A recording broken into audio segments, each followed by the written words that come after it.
Hi, my name is Dale Mazzarella. I'm a Fly Fishers International Master Casting Instructor, a longtime Wyoming fishing guide, and an award-winning coach and educator. I've put together this video series that I hope will help you become a better fisherman, catch a lot more fish, and I hope you enjoy it. So enjoy yourself, have a good time, and let me know what you think.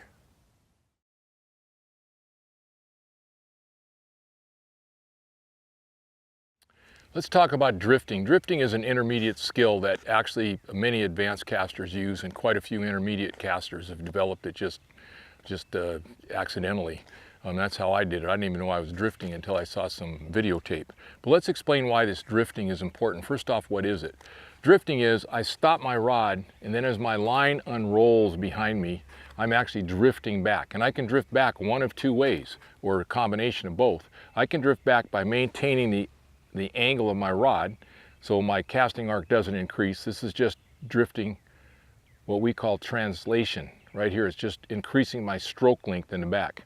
The other thing I can do is I can stop and then I can rotate the rod, which increases the casting arc. Or I can do both. I can increase my stroke length while I rotate the rod. So the reason you'd want to do this is, let's say you want to shoot a bunch of line in the front, and you want a longer stroke length and more body into it. And let's say you're not shooting any line in the back. We're just talking about shooting line in the front. So this is an important skill for distance casting. You stop, and then by drifting, you don't have to increase your rotation unless you shoot more line back there. But if you don't shoot any more line, you want to maintain the same casting arc, but now you've got a lot more stroke length, which gives you a lot longer to make your cast. It's going to be easier. And I think it provides a little more line speed, because from here to here, even though you're not really rotating, you're still moving. So you create a little bit more line speed. That can be argued by some people, but I still think it makes total sense. So now, the other thing you can do is, if in distance casting you want to stop, and then you want to actually shoot some line in the back. So let's say you're holding up 50 feet of line and you want to shoot 10 or 15 feet in the back, which is now going to make it, you don't have to carry as much line back and forth. Instead of carrying 65 feet the whole time, forward and forward and forward and back, and then bam, what you're going to do is carry 50 feet and then shoot 15 feet, rotate a little bit, because remember, you've got a longer line. So now you're going to have to rotate a bit in order not to have a tailing loop in the front. You're going to have to increase your casting arc. So you stop, and now you can rotate, and if you rotate and translate, now you've increased your casting arc and done that, and increased your stroke length. So the idea of drifting is to help you make a more efficient cast. It's the same thing in the front. If you're feeding line in the front, I'm here and I stop, and let's say I'm starting with 50 feet and I want to feed 10 feet in the front, and I stop right here and I come back to the same place I did before, I'm going to get a tailing loop. If I drop it in the back like this, I'm going to get an open loop. The way to do it is to stop, drift as that line, that extra 15, drift a little bit, probably at least with rotation, but probably also with translation or stroke length. So you're going to stop, you're going to drift, and now when you come back, you can stop in the same place, make a nice level cast in the back, and have a good cast because you've increased your amount of line. So drifting is an important skill, and what will happen is, once you get good at drifting, you're going to want to drift all the time, even in just a 50-foot cast back and forth. So what I want to do is just show you slow motion, some drifting with the rod tip, and we're going to have you just look at the drift and see what it is. It's very subtle, and it takes some practice because you have to stop. It's a stop, and the stop is here, and then it's not a stop and then a yank.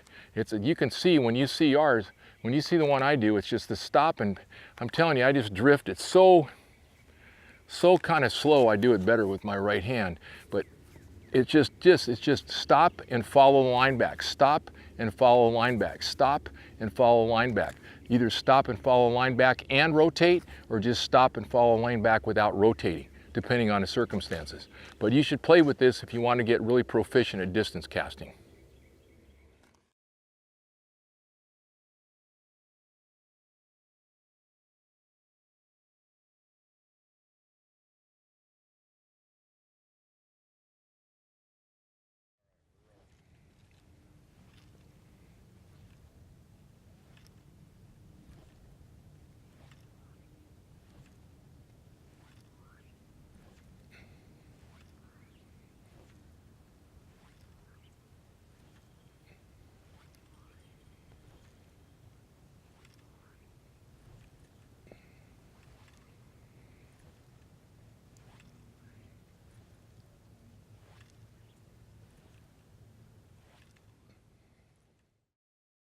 There's a couple other applications to drift. One of them is in the pickup and laydown.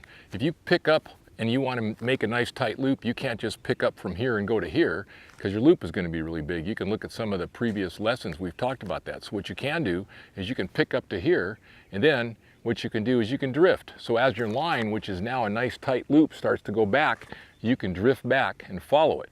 And if you want to have a nice casting arc, let's say if you have 40 feet of line and this is your casting arc that you need, then you come back to here, you just rotate your rod back, you drift back by rotating to here.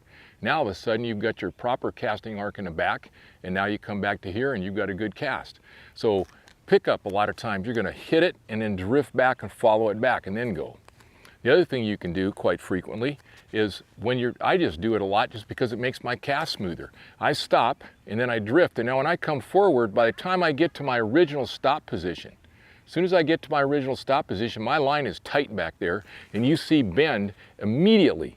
We'll put this back on again when we get done talking. You're going to see when I start that cast, that rod starts to bend. And if you've looked at the chapters on creep, or the lessons on creep, you realize one of the ways that you get creep or inappropriate application of power is your rod stops here, and then your rod tip moves quite a bit, either rotating or translating or both quite frequently, without doing any bending. And then all of a sudden it starts to bend. Well, you've shortened your casting arc, you're going to get a tailing loop.